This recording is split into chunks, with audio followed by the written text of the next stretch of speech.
Welcome to Real Estate Focus. I'm Calvin Law. Our topic is the economy and also the housing market. With me here today is Mike Mullin.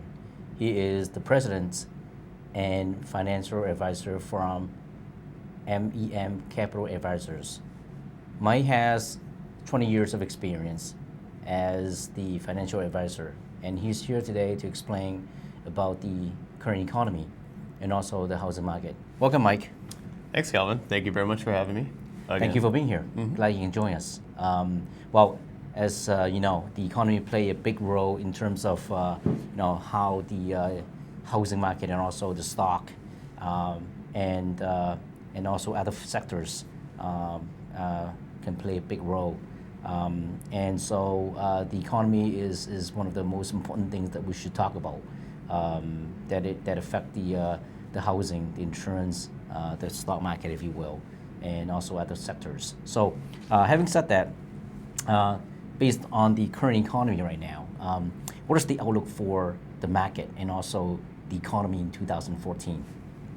Well, for 2014, Calvin, it's going to be interesting. After a year like last year in 2013, where there weren't too many economic headwinds. The markets were predominantly up throughout the year. There wasn't much volatility in the marketplace. Markets were up. The S&P 500 was up 32%. I can't expect a year similar to that. It's going to be very difficult to repeat. But saying that, the U.S. economy itself is solidly in what we call a mid-cycle expansion. What we can look at going forward is that we should still be able to maintain the economic growth that that is there, get some more stability, and we'll see how long it could last. It doesn't last forever, as we know, but at least for now we're in that period. One thing, for instance, if we go to one of our first slides that we have today, this is what the typical business cycle will look like. And as you can see, the U.S. economy, and there's some others in there. There's China, Japan, and Germany. But the U.S. itself is kind of in that mid-cycle period. We've had the prior recovery already. That we had from the recession, the Great Recession back in 2008. So the past 4 to 5 years, we're really building up to the point now, and we've seen an unprecedented low monetary policy by the Federal Reserve to try to give the economy some traction, and things are starting to take place. So hopefully that'll last a little while longer. The next slide. Yep. If we look at the next slide, there are some things that we can look for to give us an indication of what is going to happen and if the economy is going to be in trouble. For instance, this is The interesting part is that people have all sorts of opinions and have their own take on what the economy is, but the work is really already done for us. The Conference Board and the Federal Reserve put together leading indicators, and this is a leading index. And as you can tell, it every year it's measuring the growth in the index year over year, and every time that it drops below zero, that's in anticipation of a recession. And right now, as you can tell, towards the end of the graph, that we're not really close to that at all. So that's a good sign. Another indicator that we look at too is the yield curve. Right now we have a very steep yield curve. The 10-year Treasury, for instance, is about 2.7%. And the way you measure sort of the yield curve is you take the 10-year Treasury and you subtract the yield of the 3-month or the 6-month T-bill or the 1 year, whichever one is your flavor is fine. When I use the 3-month, for instance, the 3-month right now is 0.04% yield, so it's very very low. Which is a good sign, right? Which is a good sign, because with a steep yield curve, what the Federal Reserve is trying to do is trying to encourage lending and borrowing and economic activity. When they anticipate in an inflationary environment, they'll start to raise the rates. And when that happens, you'll start to get more of instead of a steep yield curve, you start to get a more flat yield curve, and even eventually an inverted yield curve at times. That's a sign too that the economy is in trouble and heading towards a recession. They're trying to stop runaway inflation. So we're not there yet at all, by looking at that. So that's another good sign. So the forecast is pretty much solid too good at this point. Yeah, you never want to Right. get too rosy, Yeah, and that's right, you know right. that's one thing. With last year was I think I said the least volatile year in the Right. in the markets in the past 20 years. That can that can encourage complacency Right, with people right. too. So we never want to get too complacent. But for now, you can sort of know that the economy is on a good path, and that as long as there aren't too many headwinds or too many pitfalls, we should be okay. And a lot of that is related to the relates to the housing market too, because the housing market is very important to the economy. Right, and especially as the economy as a whole, other than domestic economy, I mean, we have to, be careful with what's going on with overseas, like the Ukraine, the big players like China and stuff like that, and Japan. Those would affect the U.S. economy as well. That has led to a lot of the volatility that we've Right. seen so far this year. There's been the slowdown in China, anticipated slowdown. They probably won't go into a full-on contraction or recession, but their growth rate has slowed. Also, we see the Ukraine, the tension with Russia. That can be a major problem. It's more geopolitical risk. It won't necessarily take down our economy, but it's something that we have to watch out for. Yep. And then just the Fed hinting that they're going to be tapering is Right. kind of key too. And tapering, we have to remember, is not tightening. Tapering just means that the Federal Reserve is lowering the amount of money that they're letting into the Right, economy. right. They're still encouraging and stimulating the economy, but they're not tightening yet. When they start to raise rates, that's when we'll see tightening. Right, and hopefully, that will be a few years down further the road. Right? yes. They've already Yeah. hinted and indicated that Right. you're looking at mid 2015 or I see. end of 2015, because there are still some things that aren't encouraging. Right, right. One thing is Right. the labor markets, the job market. Right. We've seen good signs that the unemployment rate has come down, but the truth behind the labeling is that a lot of people have left the labor force, and that has really led to a lot of, to the improvement in the unemployment rate. If we looked at, and I wish I had brought this graph for instance, but if we had one that looked at what would have happened if the labor participation and the number of people in the labor force had stayed the same over the last 5 years, the unemployment rate wouldn't have gone down much at all. It would have gone down from to about 9%. Right, right. It would have improved a little bit. So the labor market is key. A lot of people have just left, and they're discouraged. They can't find jobs. They don't want to find jobs. Disability benefits, unemployment benefits were at the highest they've ever been historically.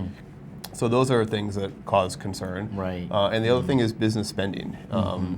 Businesses have been hesitant or afraid to deploy their capital Right. in ways such as building factories, spending on technology, New hire. research and development, and hiring. Yeah, Hiring is right. a big part of that. They've done other things to maintain profitability, Right. such as increasing dividends and buying back shares, but Right. they haven't really put much into the. And actually, another key thing is that the age of factories and stuff like that, like the age of our physical, like bridges and things like that, is the highest infrastructure. Yeah. Is the highest it's been in over 2 decades. So there's something that has to be done. Right. That money has to be put to work eventually, which Right. again will be good for the economy. Right. So Right. that's something else we have to look forward to. I see. Only time will tell. Time will tell. Yeah, right. Okay. So right now, as based on what you just mentioned, the economy is pretty steady growth, if you will. Yes. So, okay, great. And in terms of now, you mentioned about spending.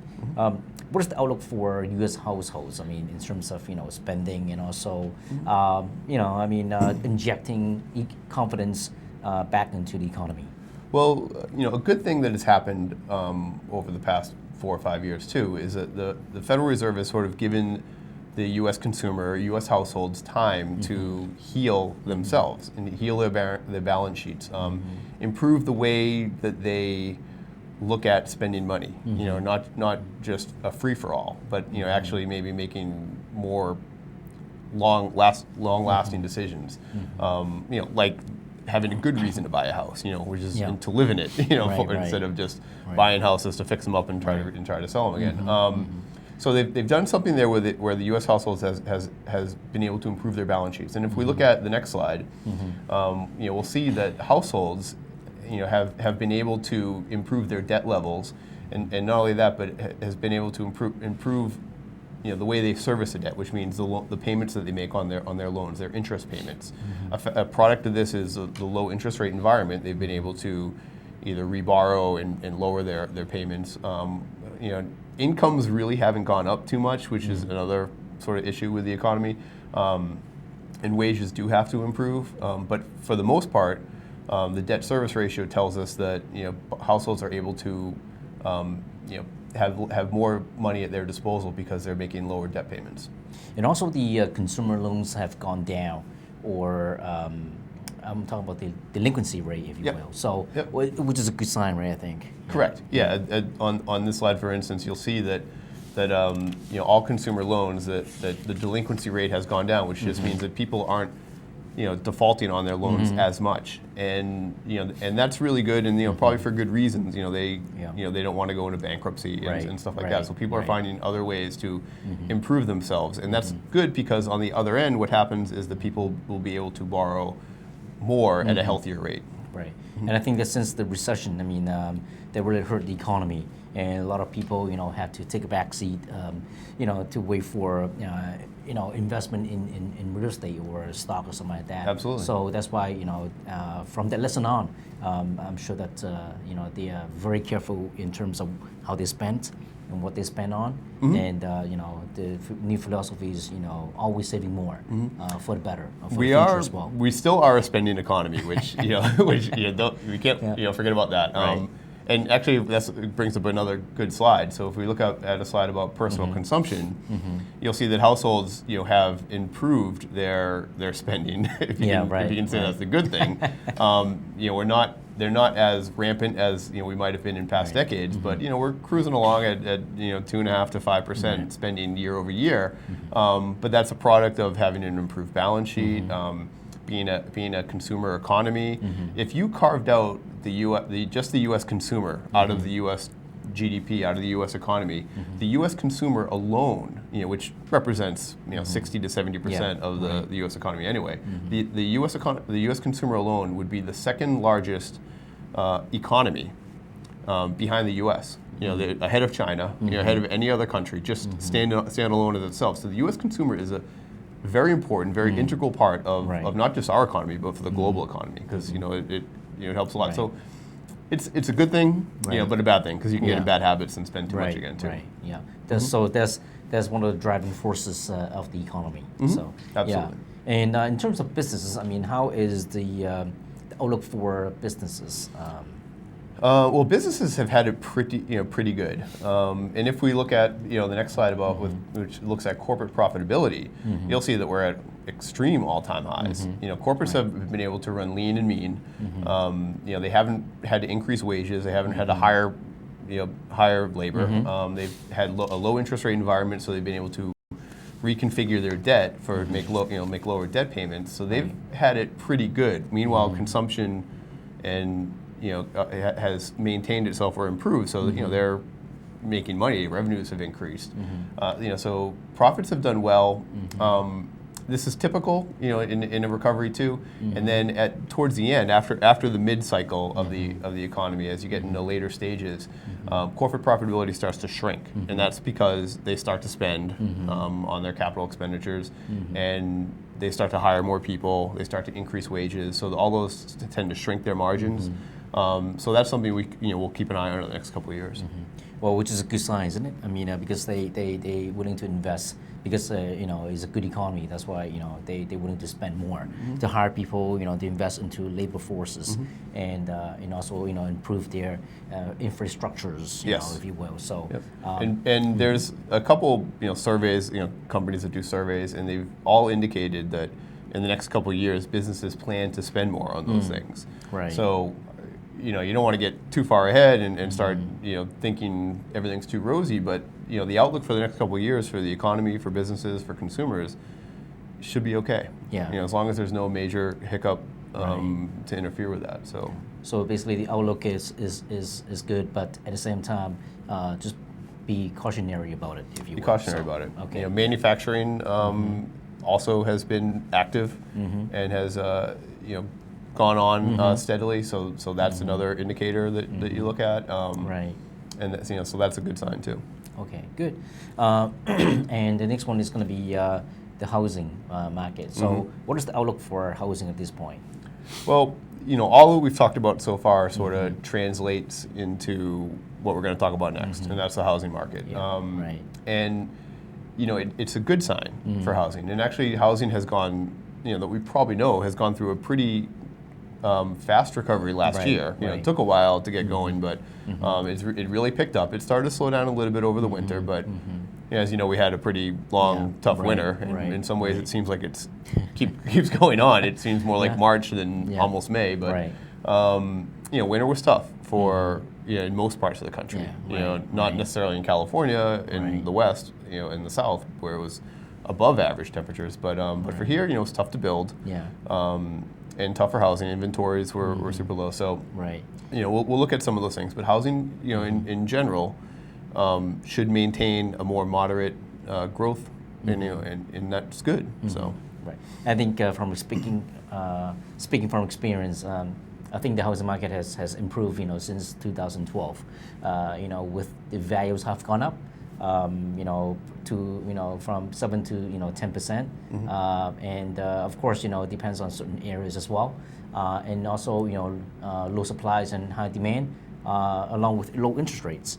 And so, that's why I create a lot of multiple biddings. And, as I mentioned to most buyers that, in comparison to 2012 and until now, the market has shifted from being, the buyer's market to the seller's market. Because why? Because the distressed properties have gone down. And so that's why conventional properties value have gone up.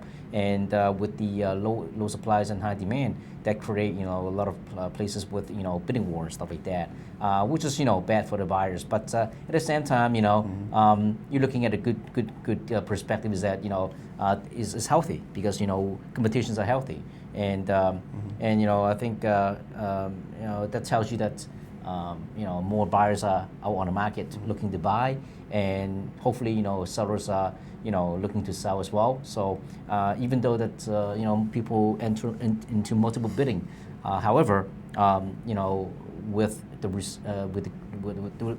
bubble burst from 2008 until 2012, we're still at the peak of the housing recovery right now. So even though there are multiple biddings at some places, but the good thing is that the home values still at the peak right now, bottom of the peak of recovery. So if you could, explain the graph to the viewers. Sure, and this makes me think of a good question that I want to ask you as well. But what we saw before was the home sales have been trending up, and that's good. This is this slide right here talking about the home prices, which have been up high, and as you know, it becomes a bidding war, and because there's not many houses out there. For sale, and there's a lot of people who want them, which is good because that means a lot of people are qualifying for loans. People are interested in loans, but home prices have increased almost too much, and I would expect them to be able to moderate as more supply comes on the market. But that's the question I want to ask you. What do you see as far as your expertise out in the field and sort of feeling feeling out the market itself? The supply has been low. Are people hesitant to put their home on the market? Are they waiting for something to happen? Is it what is causing that disjointment between supply and demand? In terms of hesitation from the sellers to put the house on the market. And do you think in the coming year or so more houses are going to be put on the market? Well, I think a couple of factors, and in each situation is different. Number one is the weather. People didn't want to move or hesitate to move because it's cold.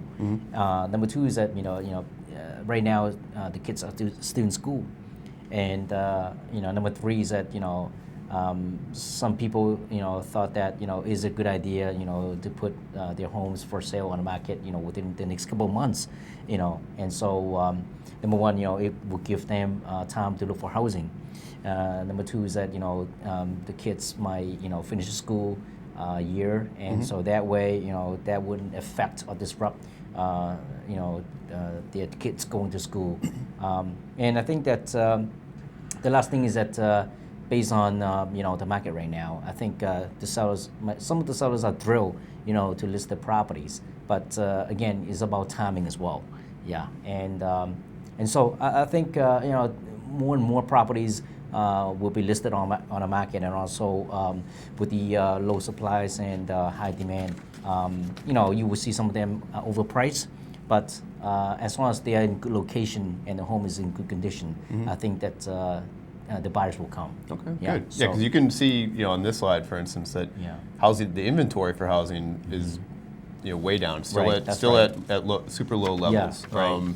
And all those things that you said is probably, right on. That Right, families are still, looking to, hesitant to move, or Right, hesitant, and right. maybe they've got kids in school. They're waiting for better weather.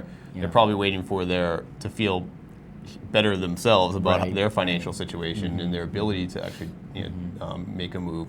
So that's an important thing. Once that inventory Right. starts getting back to more normal levels, you should see quicker activity. Right, that's right. And maybe not as as much pressure on prices going up, but maybe more steadier level. And on the same page is that since 2012, I mean, in comparison to let's say now, most places with 40% of inventory is less than 2012. 40%. That's a huge discrepancy right there, because that create supply and demand, because also distressed properties have gone down as well. Like Quincy and Braintree, for example, I mean, or certain places with good school system, distressed properties are gone. I mean, you can't really find any distressed properties Is there anymore. Is there a need for new housing and new building and things like that?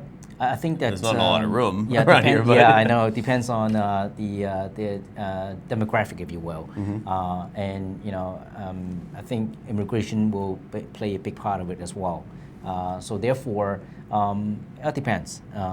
But in general, the inventories are much less than in comparison to 2012. So that's why it create a big effect on bidding war on housing. So, but having said that, what is the outlook for the mortgage rates this year and going to 2015? I know that you have touched a little bit on that, so if you can just share the graph if we with the go viewers. to the next slide or two, or maybe we're going to skip. Yes. Okay. Yeah. If we look at mortgage rates, you can see how they're really low, but they've come off their bottom. And if we sort of could look back at the 80s, the early 80s, and look at that as just an aberration that was kind of very unusual, over the past 20 years, 20 to 25 years, the average mortgage rate has been closer to 8%. Right now we're 4.3. 4.3. 4.3. Yep. 4.3. Yes. So we've come off our lows, but there's still some room to go higher, and that'll happen when the Fed really hints at raising rates, or the rates are going to improve. So I would expect over the next year or so that mortgage rates would be, by the end of this year, I think they've said closer to 5%, and then by the end of 2015, maybe 5.5 to 6. So that's kind of what we're looking at for rates. So I mean, it's good for potential buyers right now who qualify for loans to get that loan, but it's not like they're going to be super high and they're going to put anybody out of the market when they're at 5.5 to 6. There'll still be activity going on. People will still be getting loans and buying homes. People will be selling homes, because that's still a quite affordable rate. So we'll see. On the next slide, you'll see the Treasury yields, and that's kind of what mortgage rates are sort of based off of. I mean, some are for LIBOR, but this came off of like a kind of an unknown, unadvertised piece that Ben Bernanke did in 2013, forecasting where Treasury yields were going to be, and really for the most part, everyone just ignored it. Like no one, it didn't get publicized that much, but it was right there, a Federal Reserve paper of his, and it looks at the various forecasts of where rates are going over the next several years, and you can see, we're in the middle of 2014 almost, and looking at around 3% for the 10-year, but then you look out 2 more years, and we should be over 4%. So it's gonna happen, if this proves out true, if the experts have it right, that rates are going to go up. So people should be prepared for that. When you said rate, I mean, is that the mortgage rates or just interest rates, mortgage rates, lending rates from the bank as well? Yes. Yeah. Okay, so everything will go up in 2015. It sounds like. It looks that way. I mean, I can never put a stamp on it, but it looks that way. Yes. Okay, and in terms of housing, is housing affordable for families? I mean, based on housing affordability index and stuff like that. So, yeah. The National Association of Realtors, as you know, puts out an affordability index, and it was at one of its highest points, last year. I think because a combination of prices going up as much as they have, and some other things, that it's come down a little bit, but it's still at an extraordinarily high level for people to be able to afford housing. So the signs are there that people can afford housing. It's just the other things that need to take place is there's the two parties involved, the buyer and the bank, have to come to an agreement. And so if the bank's willing to lend to a buyer or to have lending qualifications for buyers be less stringent, then that'll take place. So people should be able to afford homes based on things we've seen, like their disposable income, their debt service ratios, and things like that. Right. I think no matter what the economy is going to be, either good or bad, I think there are always buyers out there and sellers out there. That's the trend. So that's part of the the most important necessity that most people need, housing. So I think that a few things that are most important in terms of what in life needs. Number one is housing. Number two is transportation. Number three is clothing. Number four is car. Food. Number five is food, right? So yeah, those are the five things that most people need or we all need. So and that's why people like Warren Buffett, for instance, who we all know is whatever you want to call him, a great seer, genius, a good genius of some sort. He is big on housing, because they're not making much more land that we know of. Housing construction needs to happen because population growth. That's right. Just occurs. It just happens. It's part of nature. There's more people on the planet, so you need to, as you said, feed them, clothe them. You need a place to live. Right. That's right. Well, thank you for sharing, and it's been very helpful. Yeah. Thank you. Thank you so much. In closing, real estate and mortgage rates as a whole play a big role on the economy, and also depends on the health and the growth of the economy along with the job markets. In 2014, that year or this year has impacted the real estate market that created low inventories and high demand in housing.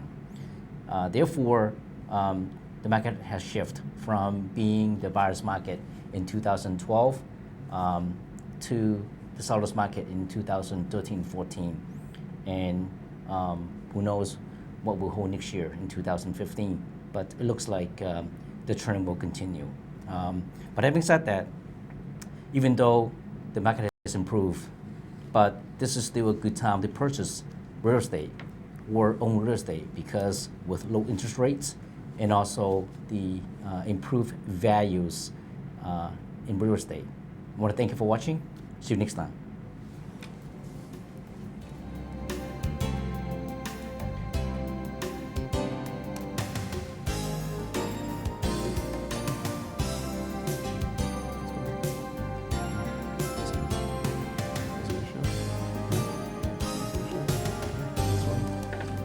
We did a good job. Yeah. So.